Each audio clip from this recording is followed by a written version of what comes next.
Hello viewer and welcome. Thanks for keeping it Spacetvken. My name is Victor and this is the Real Talk Show. Today in studio I'm joined with two guests and they are going to be introducing themselves before we start the show. The show we are going to be talking about some issues dealing with youth. We'll be talking about education, social issues, mental health, and finally we'll be talking about career and future goals. I'm going to be letting them introduce themselves, starting from my far right. Introduce yourself, tell us a little bit about yourself and what you're doing, basically that. Hello viewers, my name is Ruth Sophia Moke, a student at Mount Kenya University, final year, studying mass communication. Thank you and welcome. My name is Rachel Chirotich, a student at MKU, Mount Kenya University, a final year student studying journalism. Well, that's it, viewers. You've heard the guests we have in studio today, and we are going to be taking this show. I'm not sure how long we are going to be taking, but we're going to start right now. So, education is basically the cornerstone of everyone's life right now, right? Mm-hmm. So, what are some of the biggest challenges that you feel that you have met as you have been studying in school? Ruth? Mostly it's financial issues na story na food. Hakuna chakula ni kusoma tu. Yeah, and what about you? Okay, for me, as Sophia said, for me it's like financial, maybe sometimes we lack school fees. The second one is of course food, like the scarcity of food. And then the third one maybe mentally like una feel like sometimes you encounter a unit ni inakaa kiasi ni ngumu kwako, so inakustress. So hivyo inakuja inahinda my education.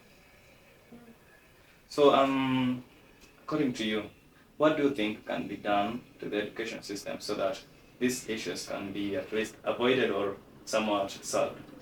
Okay, I think what can cover up those problems, for example, the issue of health. I know there have been discussions on the forums, the meetings.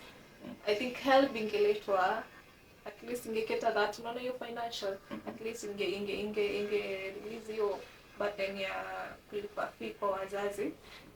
And then tena hiyo help kuna place inakuanga na ile ya like a pocket money kiasi, so you at least ingetusaidia mambo like foods. Yeah, so unaona nini like we learn smoothly during the educational system yeah. So, and you I think like the system, turudishe back to the first president. When you introduce the milk. Back to Moi's era. When education was free, life was good then. At least wajaribu tu waturudishe back then. So, basically what you're saying is that if the era that was before as we heard that wanafunzi walikuwa wanapatiwa chakula, they later came wakaanza kuzusha that hawakupata nyama ya kuku venye walipromisiwa. I think that was when Moi decided that hii mambo na chakula iende.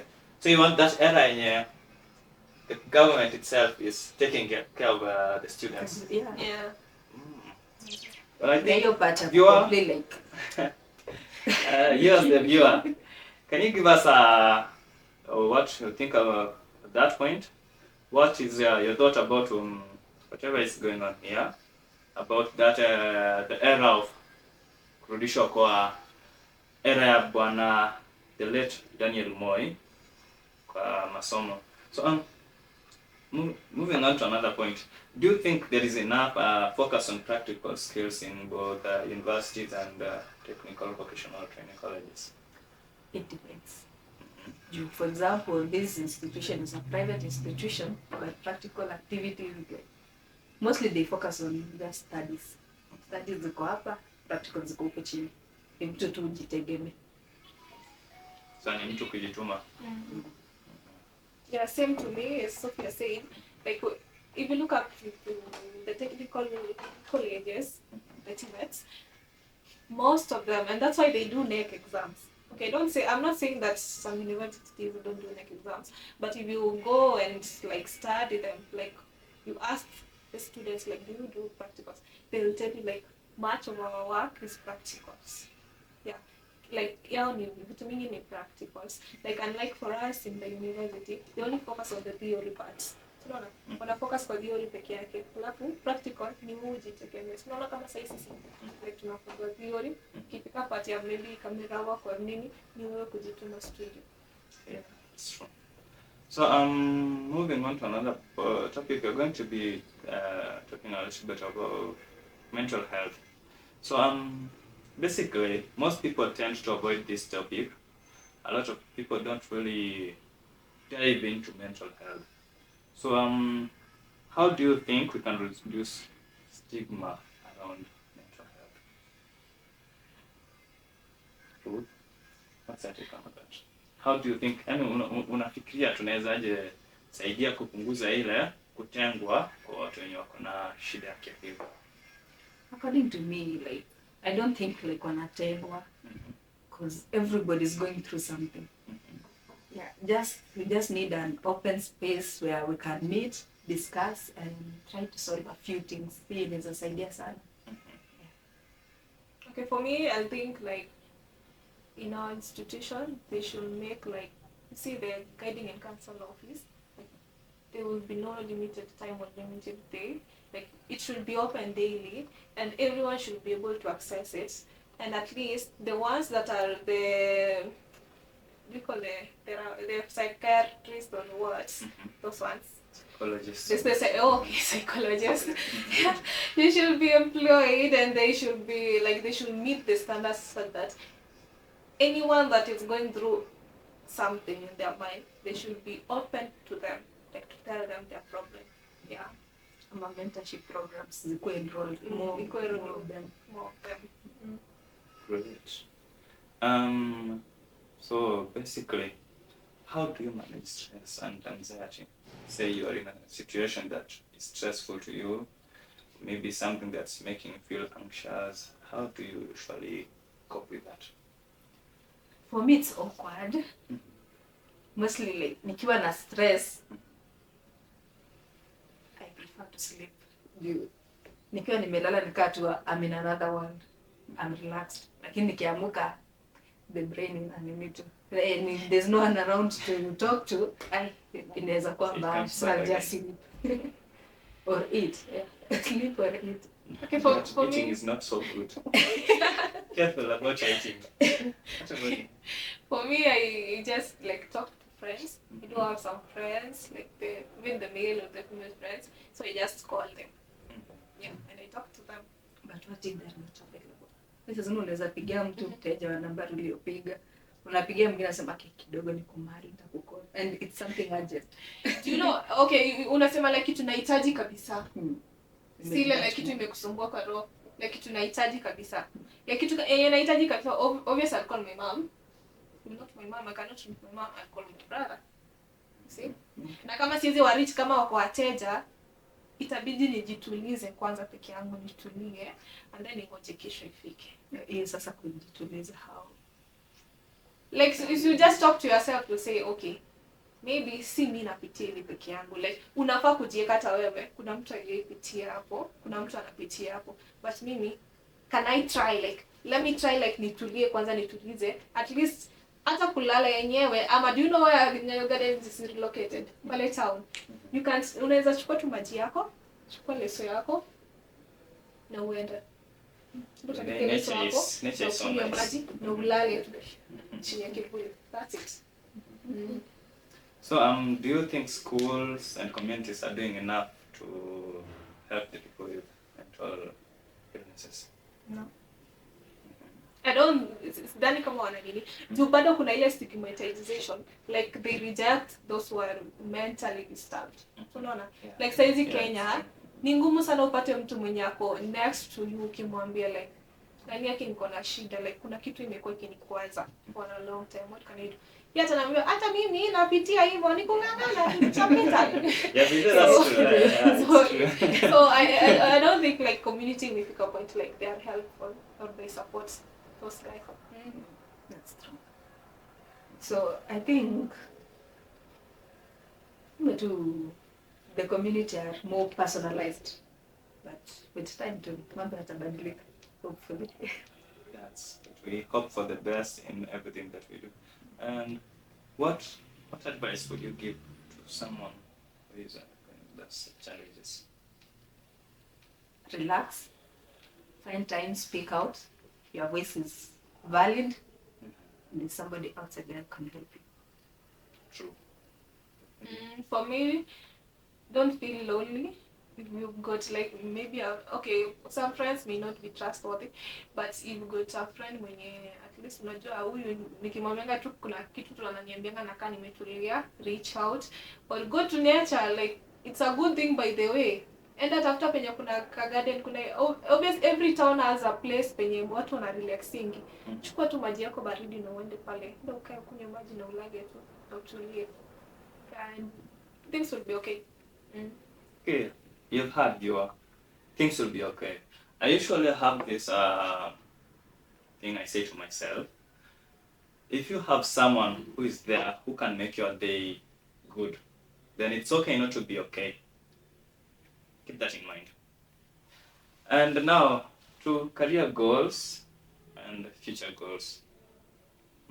What are your career goals and what are the challenges you're facing as you're going through it, trying to achieve them? Yeah, okay, my career goals was like I complete my studies and maybe work in a good place. Yeah, I know some challenges comes when say like school fees, but I know I'll overcome it and I'll be a better person in future. Yeah.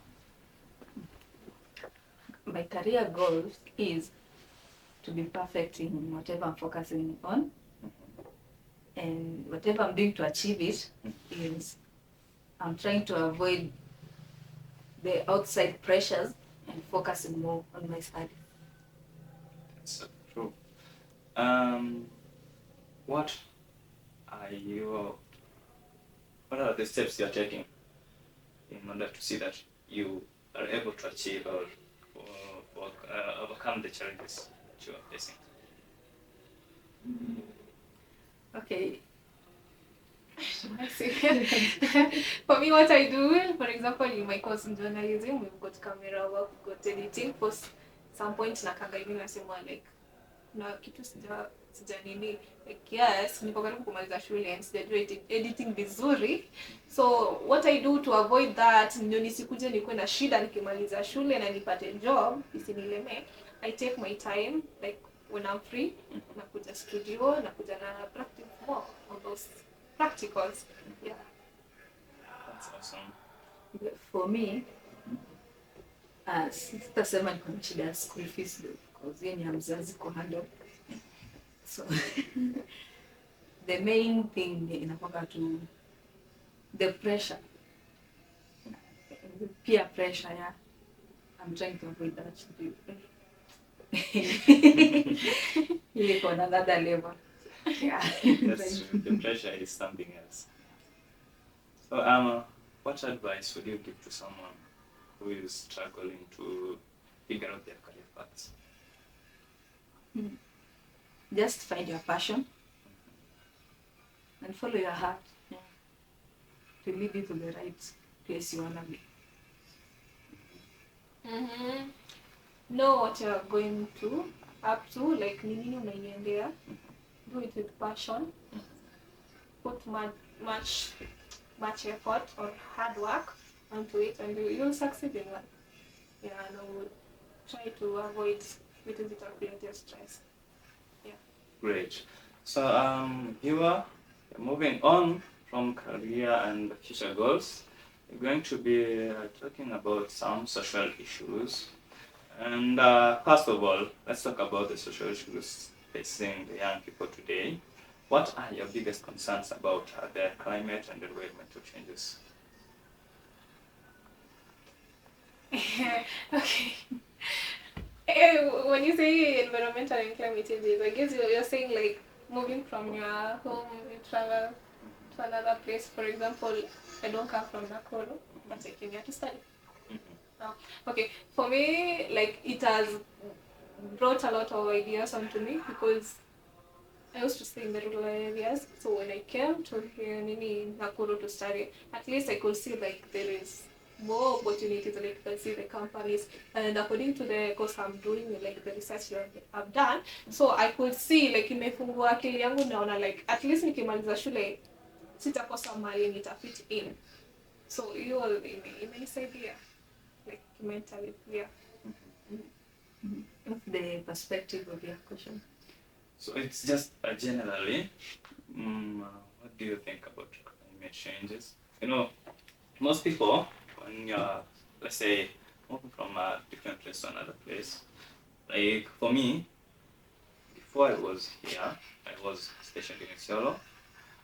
Isiolo, the weather there, it's so tough, so hot. It's so unpredictable. Sometimes it rains, and literally, as you just get out of the house, everywhere is dry. It has rained. Yeah, it just rained like right now. Then you get out, and it's dry. So, what do you think about now? For me, I've moved from there. I'm not here. Yes, I was born here, raised in Nakuru, studies in basic and Peleka huko. Now I'm back here, and thinking of it, there's a lot of changes. However much I try to cope in the changes, it's like trying to think of it. Come to think of it, when I was in Chicago, and think of it when I'm here, it's like two different places. So what is it that you think about it? With the environmental and changes. Coping with the environment should be something easy to a person. Let's say, for your case, when you ulitoka Isiolo ukakuja Nakuru, that drastic change, like it should take something like a week and you start coping to carry. So at another point, how do you think we can address the issues like poverty, inequality, and have just an equitable society? It's not possible to have an equitable society. It's not. Maybe not in Kenya, but we can address about poverty, how to overcome poverty and stuff, but still, people they'll have to go through poverty. Yeah, there's no country like hakuna nchi yenye hakuna pia hakuna nchi yenye hakuna mtu poor, like there must be certain need. Not the poor, simaanishi ile wako wabaya, but okay, in good terms tuseme low class. Yeah. So for me, like ni ngumu sana like to avoid that inequality or poverty kwa community. It's very hard. I think the only thing that we'll have to like to avoid hiyo kitu ya kusema poverty or what, it's people to work hard to their limits penye unaweza fika. Msitamani kukua kama sonko na uwezi fikia hapo. So penye unafika mbona upate ile ya food, umepata ya rent, umepata at least ka savings kidogo, shukuru. Usitamani kukua na gari na bado unajua hata hujashika hata like 5k, like anza na penye unaweza fika ni kidogo, and then inequality, like let's stop like dividing people in terms of their class, like the low, middle and the nini. Let's be like we are all equal. What is the same? Yeah. Okay, so thank you, analysts. Thank you for sharing your insights, for making time to be here today. Remember, you're not alone in your challenges. Everyone is going through something, and whatever someone else is going through might be tough, even more tough than whatever you're going through. So that's it for today. Don't forget to subscribe, like, share, and comment. I'll be leaving the description links down in the description for my other socials, and see you in the next one. Bye bye for now. Bye.